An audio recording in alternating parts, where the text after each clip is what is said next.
Oi, eu sou a Gi, tô aqui hoje pra gente conversar sobre Salmos 30. Nesse capítulo, o salmista fala e dá graças a Deus sobre a salvação. Ele agradece a Deus pela salvação contra os inimigos, a restauração da saúde e até mesmo a morte. Quando a gente começa a pensar um pouquinho mais sobre isso, a gente pode trazer isso para nossa realidade.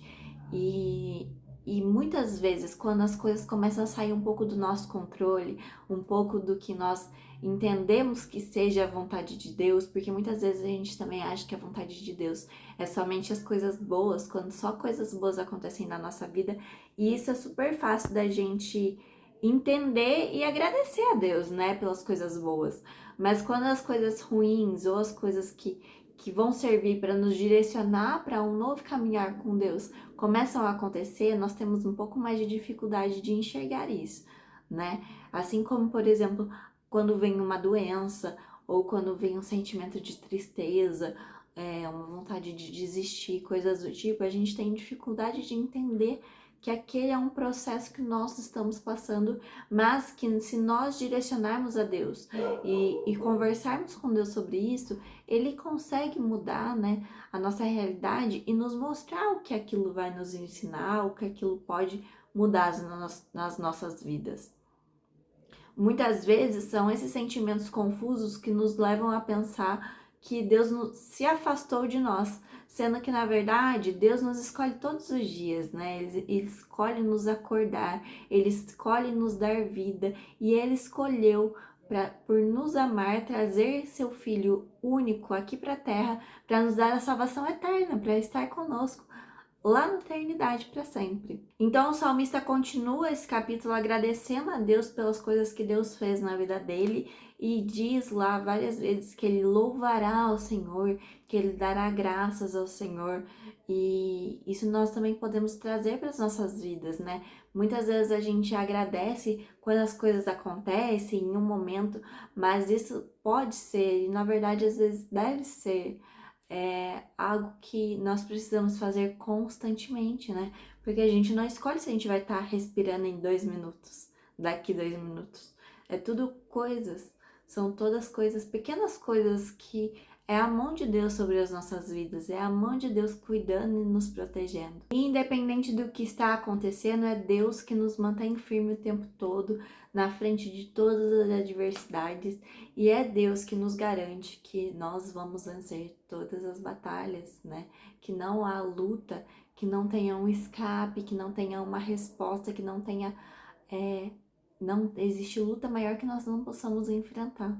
Isso quem disse foi Deus, lá no Novo Testamento. Então, no final do capítulo, o salmista fala sobre a transformação. E isso falou muito comigo, no sentido de que tem coisas que nós sentimos ou nós pensamos que aquilo não sai da nossa cabeça, que nós não conseguimos transformar. Mas é o nosso Deus que, se nós entregarmos essa situação nas mãos dele, nos cuidados dele, ele transforma todas as coisas. Assim como ele transforma o luto em alegria, assim como ele transforma o pranto em dança, em louvor.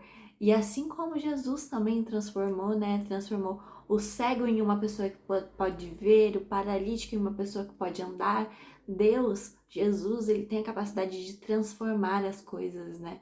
Muitas vezes a gente acha que com a nossa própria força nós conseguimos mudar as situações, mas muitas coisas vão acontecer com as nossas próprias forças, mas muitas vezes as coisas só vão acontecer com a nossa própria força porque nós não pensamos no que Deus queria ou porque nós muitas vezes não escolhemos ouvir o que Deus queria para as nossas vidas. Muitas lutas nós vamos passar, nós vamos vencer estando com Deus, mas talvez aquilo não fosse a primeira escolha de Deus para as nossas vidas, porque afinal de contas ele nos deu, né, o livre-arbítrio para nós escolhermos, para nós decidirmos. E a escolha mais inteligente, hoje em dia, pensando como uma pessoa de 28 anos, que já fez suas próprias escolhas, já escolheu da forma que queria e viu que talvez essa não fosse a melhor opção, é colocar Deus à frente de tudo, sabe? Perguntar primeiro a Deus e se aquilo é para você, se aquele é o caminho certo. E quando as coisas derem errado, se derem errado, Tudo tem um propósito. Deus não faz nada que não seja um propósito. Então, mesmo nas nossas adversidades, mesmo com as coisas que nós vivemos, que não eram a vontade de Deus, Deus tem algo para nos ensinar. Isso nós podemos ter certeza absoluta disso. Que Ele está na frente de todas as narrativas, né? Muitas vezes a gente acha que a vida com Deus é somente uma história, né? Com começo, meio e fim. Mas essa história tem várias outras vertentes que Deus tá ali observando tudo e só olhando para qual caminho nós vamos seguir. E nossa vida como cristãos, como pessoas que querem seguir a Cristo, é entender que nós precisamos buscar a Deus para a gente escolher o melhor caminho, aquele caminho que nos leva à salvação e aquele caminho também que vai influenciar a vida de outras pessoas. A nossa vida não é apenas individual, a nossa vida precisa ser pensada, precisa ser vivida para trazer uma nova realidade para as pessoas que estão também ao nosso redor, né? Não é só sobre a gente, nada é só sobre a gente quando nós vivemos para Cristo. Então, tudo que nós fazemos, tudo que nós vivemos, precisa sim ser compartilhado, precisa sim ser visto pelas outras pessoas.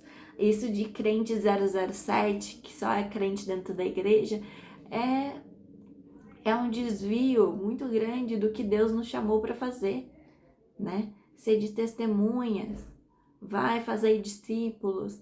Então, nós precisamos sim pensar nessas coisas e estar ciente de que a nossa gratidão, a nossa face, né? A Bíblia fala sobre isso, que quando você estiver triste, não deixe transparecer isso. Isso é citado em um capítulo específico, por uma situação específica, mas muitas vezes a gente vive isso, né?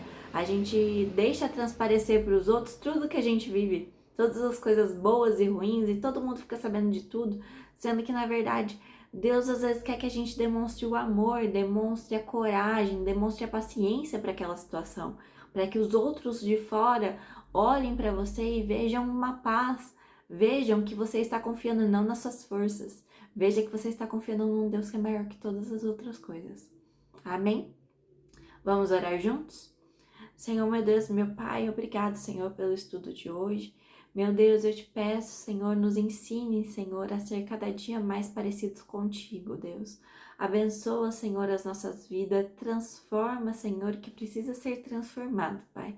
Seja conosco, Pai, e nos ensina, Pai, a ser cada dia mais grato a Ti, Pai. Que a nossa vida seja cada dia mais para o Teu louvor e para a Tua glória e para a Tua adoração, Senhor. Não deixe, Pai, que as nossas forças, que os nossos pensamentos sejam maiores, Pai. Que a nossa vontade de servir a Ti, de estar contigo, de Te adorar e de estar pronto, Senhor, para o nosso encontro eterno, né, meu Deus? É o que eu te peço hoje, te agradeço, Senhor, pela vida de cada pessoa que assistiu até aqui, Senhor, meu Deus, meu Pai. Em nome de Jesus, amém.